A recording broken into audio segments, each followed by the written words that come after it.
Rogue CIA operative Nathan Fowler is in the desert burying a bunch of dead prairie dogs when a park ranger comes upon the site and begins to question Nathan, who claims he was just out hunting. What can I say? I dislike prairie dogs. The ranger doesn't seem to believe this, but before he can continue his questions, Psycho. Nathan's assassin bodyguard, Gabriel Joubert, casually walks over to the ranger and kills him with a blade. After burying the dogs, the two head back to their temporary camp in the desert where they have a sophisticated lab set up where scientists are working on a biological agent. 3 years later, Joe Turner, a junior analyst for IEP, a front company for the CIA, is on a date with his co-worker Sam and his wife May. The couple are trying to get Joe dating again after his breakup 6 years ago, and though Joe claims he is fine, May uses his cell phone to find him a Tinder match, Kathy, and invites her out for drinks. The next morning, Joe wakes to see that Kathy has accepted the invitation and seems pretty stoked. He is heading to work when Sam calls, wanting him to come over to his office for a meeting. He directs Joe on where to turn, revealing he is tracking his cell phone, and tells him to get into a van nearby. Sam is there and reveals they will be meeting with Joe's uncle, FBI counterintelligence team leader Bob, and the deputy director of the CIA about a program Joe had written 2 years ago to screen overseas employees working at terrorist targets to assess threat potential, and Joe is shocked to learn it has been operational and has been used to flag a suspect, Ammar Nazari, a Saudi national living in the USA. Sam takes Joe to Langley, where Sam further explains that Nazari recently picked up an unknown package. Joe doesn't feel good knowing his program is being used on American citizens, and Sam tells him to take it up with his uncle. But as for now, Nazari is on his way to a stadium filled with people with the unknown package. Deputy Director Abbott and Bob enter the room, asking for Joe's opinion. Joe explains that the program was not created to assess American citizens and would need some variables adjusted before he can make a conclusion, but the program has already given Nazari a 12% threat probability, and Abbott thinks they have all the intel they need to take action. Bob asks Joe what he would do if he was in charge, reminding him they don't have enough time as Nazari arrives at the stadium where a CIA hit team is waiting. Joe thinks it's wrong to kill the man with just a program assessment and no evidence, but Abbott doesn't have the time to second guess at this point and tells Joe thanks for his service. Joe returns to his apartment, his mind still racing from the earlier events, and he turns on the television to see if anything happens. He then gets a text from Kathy reminding him about the date, and he heads out. During the date, Joe is lost in thought and keeps glancing at the television. Kathy notices his distraction and thinks he's just a football fanatic or some gambler and storms away. Joe stops her outside, telling her he had a terrible day and forgot to cancel their date. Kathy understands and gives him the chance to walk her home. She asks about his job, but he doesn't think it even matters as he plans to quit. The two have a nice talk along the way and both wonder how the other is single, and they plan to have a second date. Later, Joe gets a call from Bob and tells him he cannot be a part of the program anymore as he thinks it's wrong, but Bob tells him they have to do bad things now to avoid the terrible things later. Bob then tells Joe to turn on the television and they'll talk tomorrow.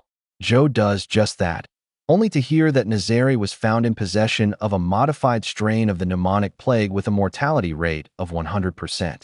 The next morning, Joe heads over to IEP and reveals to his fellow co-workers Harold and Janice that their program was used to stop the stadium attack.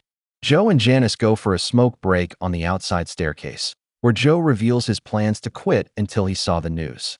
He still thinks that spying on innocent Americans is bad, but Janice thinks those innocent Americans are now safer because of it and reminds him of the fallout of a biological weapon. Later, Bob congratulates the IEP employees, but they still don't have much information on Nazari and have no idea who he was working for. The device they collected from him is very complicated, and they assume whoever created it is planning more attacks.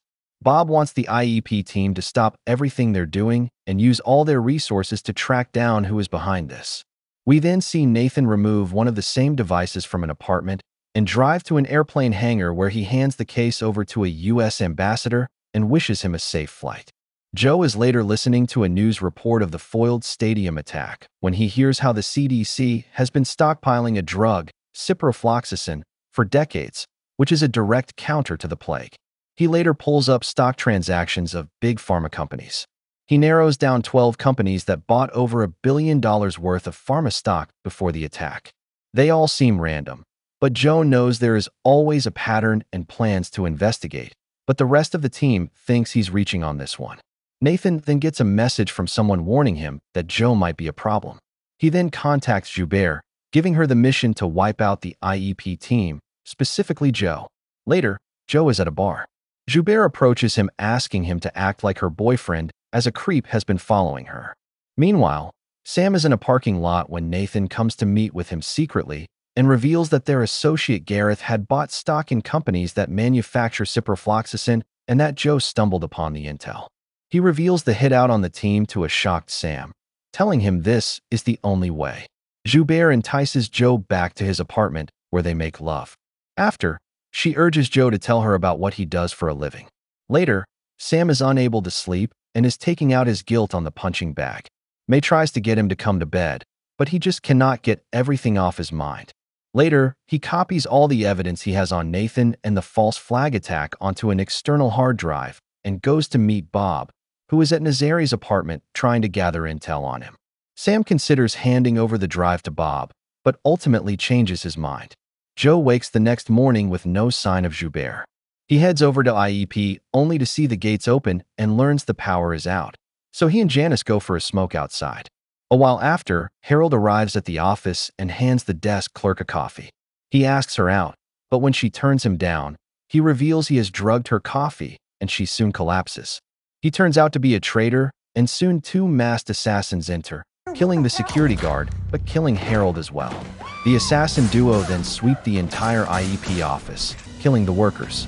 Joe and Janice see the co-worker get killed from outside and take off running down the stairs, but Janice gets gunned down, while Joe escapes into the basement under gunfire. The assassins chase him down there, but Joe runs back to the ground floor and escapes onto the street. He keeps moving until he gets to a train station and boards the train. Meanwhile, we see the senator arrive in Saudi Arabia ready to hand off the weapon to a courier. Joe gets off the first train and quickly boards another to stay ahead, unaware that Joubert is watching him from another car. Right after the hit, the assassin Joubert and Dakon Mailer report back to their headquarters to have Joe tracked down.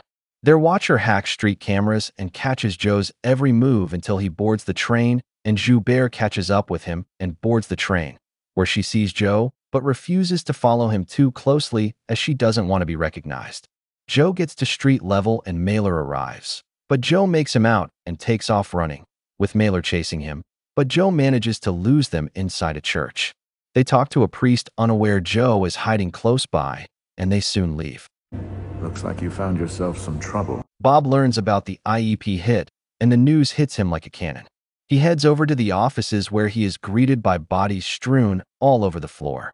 He has to take a moment to gather himself outside before ordering the massacre kept out of the news to protect Joe. Sam learns that Joe escaped and breathes a sigh of relief. Nathan thinks that Joe will reach out to him, suspecting that maybe Sam helped him get away as Joe has no combat training.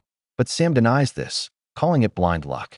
Their plans cannot move forward with Joe alive, and Sam tries to argue for Joe's life. But Nathan makes it clear that if Sam reaches out, he needs to end him or take him to someone who can. Nathan goes to meet Gareth, a private military contractor, and he recalls the first time meeting Gareth, who offered a young CIA agent Nathan at the time a chance to work for him, as Nathan's hatred for the Muslim community and his plans coincide. In the present, Nathan confronts Gareth for endangering their mission with his shell companies, but Gareth is certain they will get rid of Joe and release their virus in time. Nathan wants him to extract himself from the companies and be more transparent with him, but Gareth reminds him that this is his operation and his money comes before Nathan's cause. Sam gets home early from work still racked by guilt, but tells May he is not feeling well. She has plans to visit a friend, Iris, whose husband, a CIA agent, was recently killed, and urges him to get some rest. May leaves, and we see Sam dismantling his laptop and destroying his hard drive. Bob soon moves his Joint Terrorism Task Force into the IEP office to investigate the attack. He gets a call from Joe and wonders what went wrong. Bob suspects the CIA has been compromised as the IEP office was a well-guarded secret and urges Joe to stay alive until he can get to him. Joe is not sure how to do that, but Bob tells him to call on his training. The two make plans to meet at a park, unaware the Watcher has heard everything. He then passes on the information to Nathan, who contacts Sam, telling him about the meeting between Joe and Bob and giving him a heads up that the assassins are tracking Joe. Bob's task force is investigating but concludes that maybe Islamists carried out a revenge mission with the help of an inside man. But the task force thinks Joe is the mole as he is the only survivor, but Bob denies this as he knows Joe well. He, however, is interested in the fact Harold and Ellie the receptionist had coffee from the same shop, but only Ellie was poisoned, and assumes that Harold was the mole. Sam is at home with his son, who can see his father is sad. Sam explains that something bad happened at work which he doesn't think he can fix, but when his son asks if he tried to fix things, the question seems to stick with him. Bob leaves IEP to meet Joe, unaware Joubert and Mailer are keeping an eye on him. The Watcher reminds them that Bob should be unharmed, and the two assassins begin following Bob. Joe is already at the park when Bob arrives, but as he is making his way over, Mailer blows Bob's airbag, knocking him out. Joubert takes aim at Joe, but Sam suddenly shows up, letting off shots before escaping with Joe under gunfire. Joe recognizes Joubert and Sam reveals she was one of the assassins sent to kill him after he found out about the companies. Joe wonders how he knows about the companies and his meeting with Bob and realizes Sam might be dirty. Fearing for his life, Joe causes the car to crash. Sam wants Joe to trust him, but Sam is killed and Joe shot multiple times by Joubert. Bob returns to his office only to see news calling Joe a suspect in the IEP killings, released by Marty Frost, Bob's former lover and his replacement. Bob tries to explain that Joe is innocent, but she thinks Bob is too close to see the truth. He thinks this is personal for her, but whether or not, Bob doesn't have a choice in the matter as the FBI has made their decision. Later, Kathy is at home when there is banging on her door. There she sees a scared and injured Joe asking to come in as he has nowhere else to go. He just wants to be able to think and clear his mind and asks for a minute. It turns out Joe was wearing a vest and escaped with Sam's gun. Kathy is upstairs when she sees the news report of Joe being a murderer. Joe confronts her, trying to explain, but Kathy tries leaving and he is forced to restrain her. He takes Kathy back to her bedroom, struggling with the thought of tying her up. She thinks he should just leave, but Joe knows he cannot at this point and demands that she lay down, even pulling his gun to show he is serious. Kathy lays down and Joe lies beside her, begging her to believe he is not a bad person and he just wants to rest. Nathan is at home when he gets the message that Joe is alive. May wakes the next morning with still no sign of Sam. Later she gets the dreaded phone call and breaks down crying. The next morning, Joe makes breakfast for him and Kathy, and she is still pissed that her Tinder date took her hostage, but Joe could see no other way out. She asks to feed her neighbor's cat, but Joe refuses to let her leave the house. He asks for her laptop's password and she refuses, so Joe tells her the sooner he can figure out what is going on, the sooner he can leave her house. She doesn't want to trust what he is saying, so he offers to feed the neighbor's cat for her and begs her for her help. May is called into a questioning by the FBI about her connection with Joe and suspicions that he is connected with foreign intelligence, but Abbott interrupts her session and changes the questioning to Sam's actions the day he died, but May has no idea. Abbott subtly threatens her, telling her if she is hiding something her family could be in danger, but May tells him if the CIA doesn't know, then how would she? We then meet FBI agent Charla Shepard, girlfriend of one of the slain IEP employees, receiving a call to join the task force.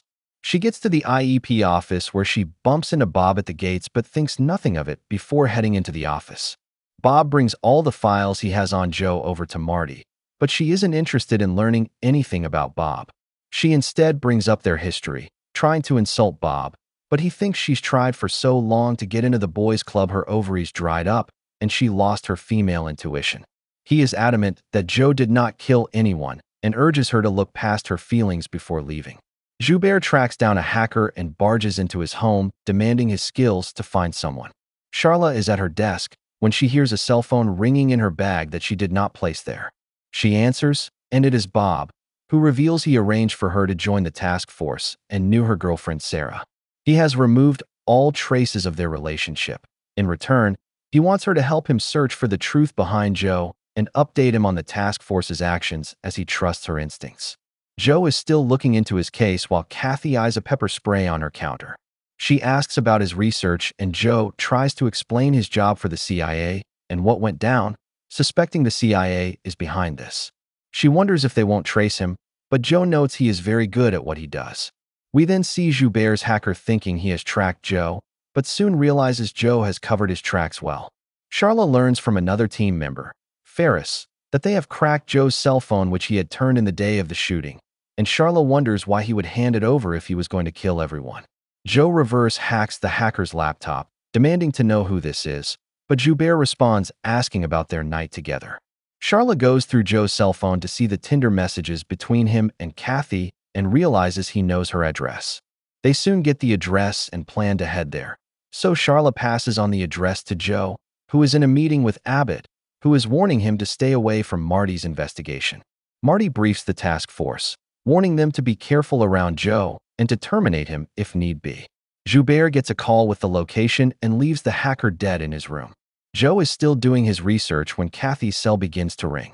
It is Bob who warns him to get out, but Kathy suddenly sprays him with pepper spray, and during the struggle she is knocked out. Charla and the task force arrive at the address and surround the home. They burst in only to find Joubert inside the home and no sign of Joe or Kathy. Joubert claims she has authorization to be there, and when they check her ID, she turns out to be a federal agent.